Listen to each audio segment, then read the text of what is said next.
네, 안녕하십니까. 여러분들의 백만장자입니다. 화이팅입니다, 여러분. 자, 오늘은 여러분들에게 모두가 응원하는 삼성전자, 그 중에서도 엔비디아의 젠슨 황이 간절히 삼성전자를 응원하는 이유에 대해서 여러분들께 전달을 드리도록 하겠습니다. 모든 삼성전자 그냥 잘하지 않아도 돼. 그냥 기본만 돼도 날아갈 수 있는 그런 회사. 어떻게 보면 운이 좋은 회사인데, 자, 그 운을 좀 따라가야 될 텐데, 오늘 여러분께 하나하나 전달 좀 드리도록 하겠습니다. 자, 젠슨 황이고요.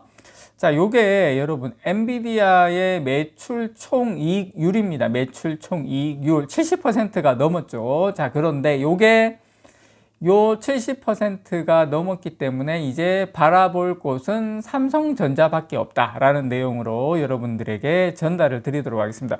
아니, 매출 총이익률이 70%가 넘어서 엄청나게 잘 나가는데 왜 삼성전자만 바라봅니까? 그 질문을 하실 수가 있는데요. 자, 이번에 CES, 그러니까 미국 라스베가스에서 열리는 CES가 특히 제일 주목받았던 분이 누구냐면 젠슨 황이죠. 젠슨 황. 젠슨 황 한마디에 그냥 양자 컴퓨터 반토막 나고 하여튼 그랬죠, 여러분. 자, 그래서 젠슨 황 CEO가 이번에도 삼성전자를 열렬히 응원했죠. 아주 열렬히 응원했습니다. 자, 삼성이 HBM을 공급하는 것은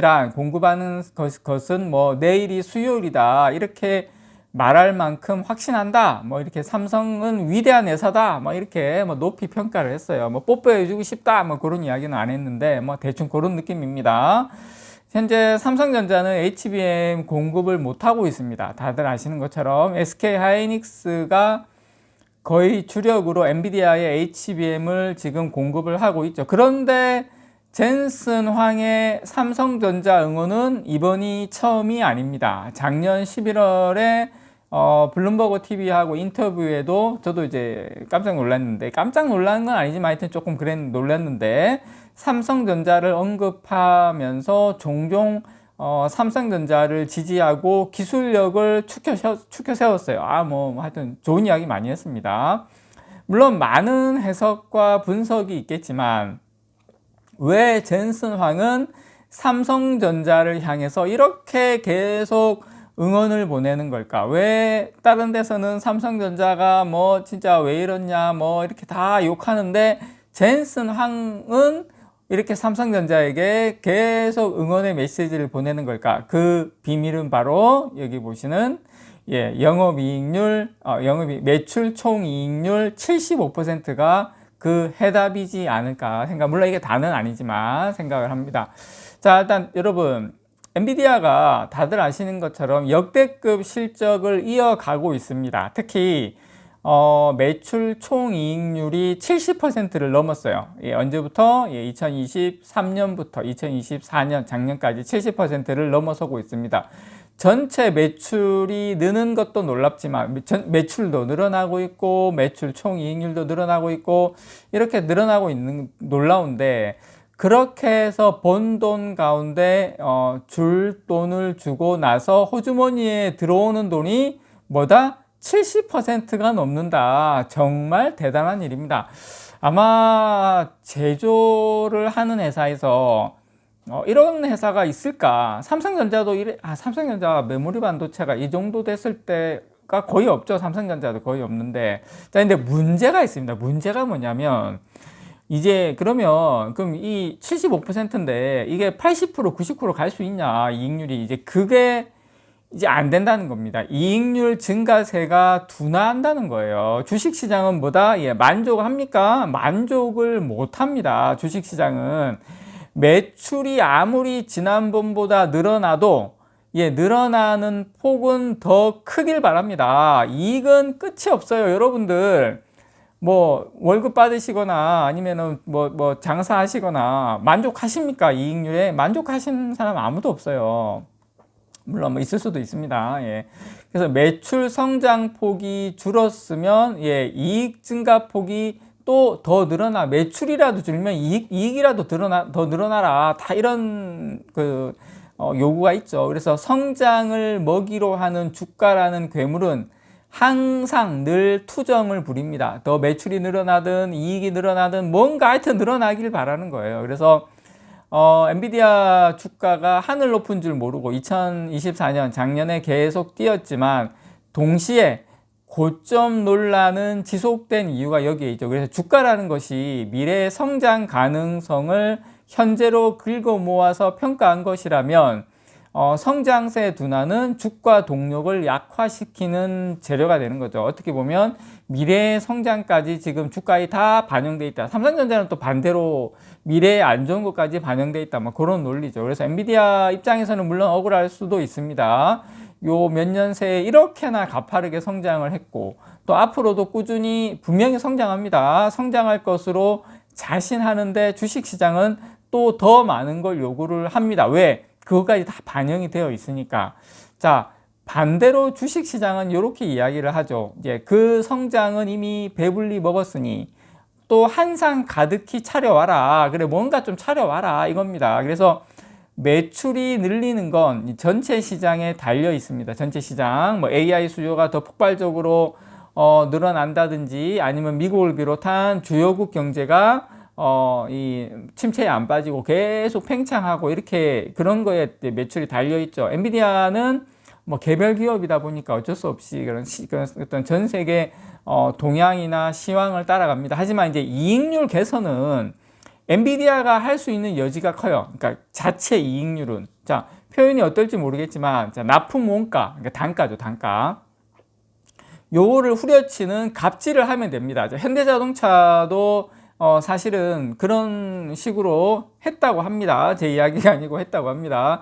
그런 식으로 이제 영업이익률 조절을 하죠. 그 납품 단가 이런 걸로 해서. 그래서 같은 제품을 똑같이 100개 구매하면서 작년에 100억 원 주던 걸 올해는 50억 원만 주면 이익률을 엄청나게 올릴 수 있습니다. 그래서 작년에 분기마다 껑충 뛰는 SK하이닉스의 매출과 그보다 더 높게 치솟은 이익률을 보면서 젠슨왕이 이거 좀 빼앗아 오고 싶다 요렇게 아마 이런 생각이 아마 강하게 들었을 거예요. 그런데 SK하이닉스에는 갑질을 할 수가 없어요. 지금 상황에서 SK하이닉스가 아니면 이만큼 수율 좋고 성능이 보장된 HBM을 사올 데가 없죠, 지금. 그래서 엔비디아 입장에서는 HBM을 거의 전적으로 SK하이닉스에 의존하면 두 가지 면에서 아쉬움이 큽니다. 크게 두 가지 면에서. 첫 번째는 방금 제가 말씀드린 이제 원가입니다. 원가율입니다. 또 다른 하나는 다들 아시는 것처럼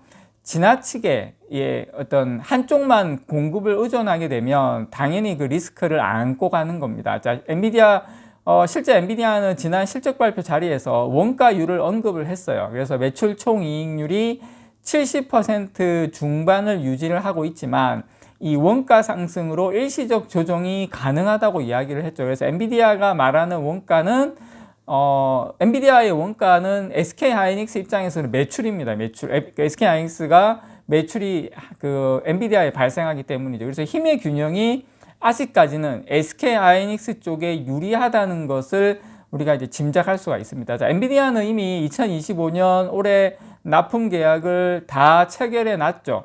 그래서 SK하이닉스로부터 얼마나 더 많이 또 사갈지는 모르겠지만 AI 수요가 여전히 활활 타오르는 걸 생각을 하면 아마 2024년보다 훨씬 더 많은 양을 공급받을 가능성이 상당히 크다고 봅니다. 그래서 납품 가격을 넣고 적자는 힘겨루기를 분명히 했을 거예요. 하이닉스하고 야 우리가 달라는 대로 다 줄게 이렇게는 분명히 안 했을 겁니다.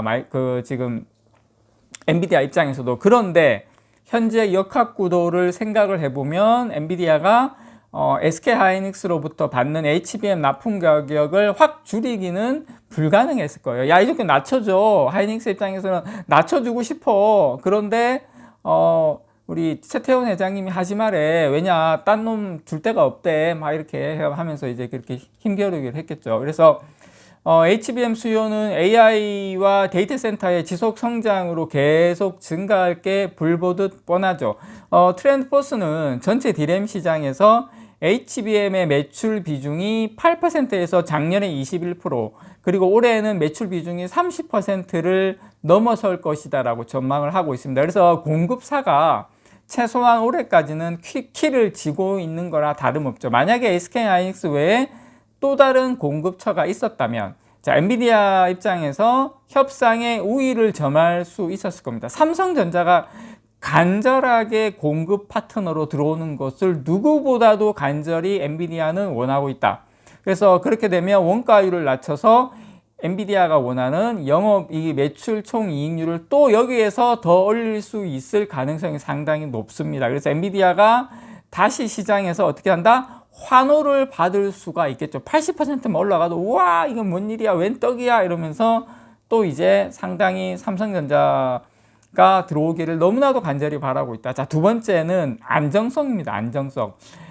이미 엔비디아는 작년 3분기에 블랙엘 시리즈 출시 지연을 경험을 했습니다. 안정적인 공급망 관리가 중요한 거죠. 급기야 이제 작년 11월에 이례적으로 두 번이나 젠슨 왕이 협력 기업을 직접 호명하면서 감사함을 표시를 했죠. 그래서 엔비디아 반도체 수요가 늘어도 협력사로부터 제때 조달이 되지 않으면 엔비디아 명성과 신뢰에는 흠집이 가게 됩니다. 그래서 물론 SK하이닉스라는 검증되고 훌륭한 협력사가 있지만, 자, 삼성전자 같은 이 전통의 강자가 협력사로 추가되면 엔비디아 입장에서는 당연히 든든하겠죠.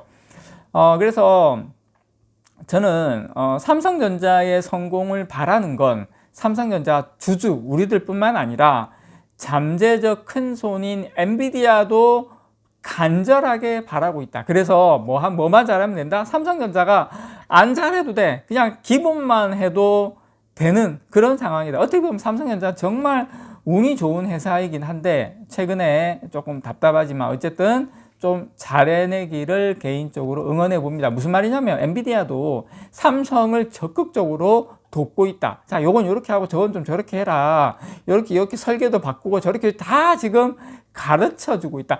그냥 입 벌리면 되는 그런 상황까지도 지금 연출이 되고 있다라는 걸 여러분들에게 말씀을 드립니다. 이상 여러분들의 백만장자였습니다. 사랑합니다, 여러분.